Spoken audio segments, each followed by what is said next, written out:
তো এখন আমি মাছগুলো কেটে নেব। সিলভার কাপ মাছটা তো আমার কাটাই আছে, দোকান থেকে কেটে নিয়ে এসেছিলাম। এই বাটা মাছগুলোকে কেটে নেব।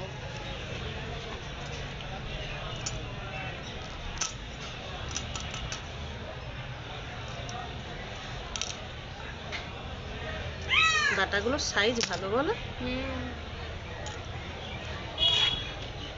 আর এখানে একজন বসে আছে মাছ খাওয়ার জন্যে। বলো কিছু বল। ও তাকিয়ে তাকিয়ে দেখছে শুধু। মাছ দিলেই তো মাছ খেয়ে নেবে। মাছ খাবি তুই? রান্না হোক দিলে খাবি, ঠিক আছে?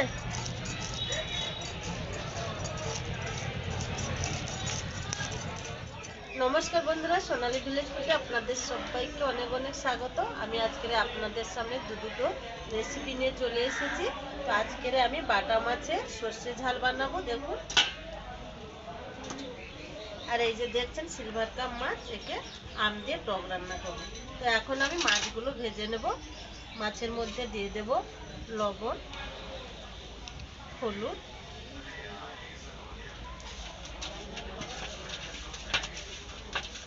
কড়ার মধ্যে তেল দিয়ে দিয়েছি। তেল গরম হয়ে গেছে, একে একে মাছগুলো দিয়ে দেবো। মাছ কিন্তু আমার লাল লাল করে ভাজা হয়ে গেছে। এবার আমি কড়াই থেকে নামিয়ে নেব। এবার সেই কড়ার মধ্যে সিলভার কাপ মাছগুলো ভেজে নেব।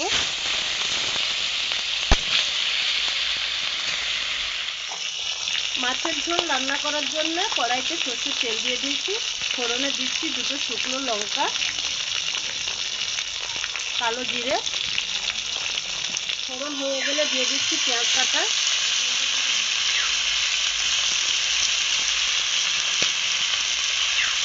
রসুন কাটা, কাঁচা লঙ্কা কাটা। এবারে একটা বাটিতে সর্ষে বেটে রেখেছিলাম, সাদা সর্ষে, এর মধ্যে দিয়ে দিচ্ছি হলুদ 1 চামচ, লঙ্কার গুঁড়ো 2 চামচ। পেঁয়াজটা ভাজা হয়ে গেছে, এবারে মশলা মাখানো জলটা দিয়ে দেবো। এদিকে মাছ ভাজা শেষ হয়ে গেছে, আর এদিকে আমি বাটা মাছের সর্ষের ঝালও বসিয়ে দিয়ে, মাছের ঝাল ফুটতে শুরু করে দিয়েছে। এতে দিয়ে দেবো লবণ। মাছের ঝাল ফুটতে শুরু করে দিয়েছে, এবার ভেজে রাখা মাছগুলো দিয়ে দেবো।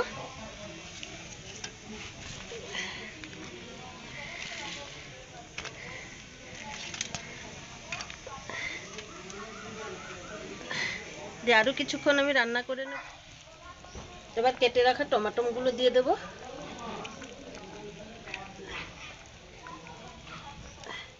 মাছের ঝোল রেডি হয়ে এসছে, এবার উপর দিয়ে দেবো ধনেপাতা কুচানো। আরও খানিকক্ষণ আমি রান্না করে নেব। সর্ষে বাটা দিয়ে বাটা মাছের ঝাল আমার রেডি হয়ে গেছে। এবার আমি উনুনের থেকে নামিয়ে নেব। একটা পাত্রের মধ্যে ঢেলে নেব। মাছের টক রান্না করার জন্য কড়াইতে তেল দিয়ে দিয়েছি। সর্ষে,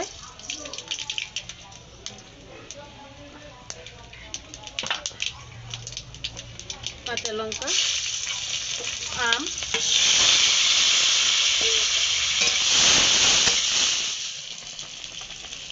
লবণ, লঙ্কার গুঁড়ো,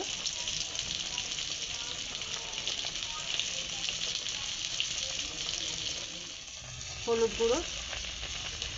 আমটাকে ভালো করে ভেজে নেব। আমটা ভালো করে ভেজে নিয়েছি, এবার দিয়ে দিচ্ছি এতে সাদা সর্ষে বেটে রেখেছিলাম, জল করে নিয়েছি, এটাই দিয়ে দিচ্ছি। আরও কিছুটা আমি জল এখানে দিয়ে দিচ্ছি।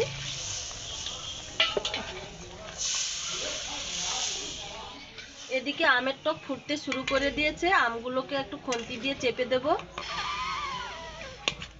এদিকে টকের মধ্যে ভেজে রাখা মাছগুলো দিয়ে দেব।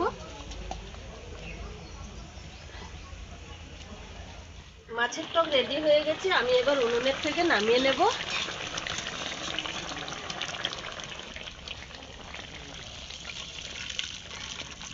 তাহলে বন্ধুরা, আজকের এই দুটো রেসিপি কেমন লাগলো অবশ্যই জানাবেন। ভালো লাগলে লাইক, কমেন্ট, শেয়ার, সাবস্ক্রাইব করে দেবেন। আজকের এই পর্যন্ত, আবার দেখা হচ্ছে নতুন রেসিপি।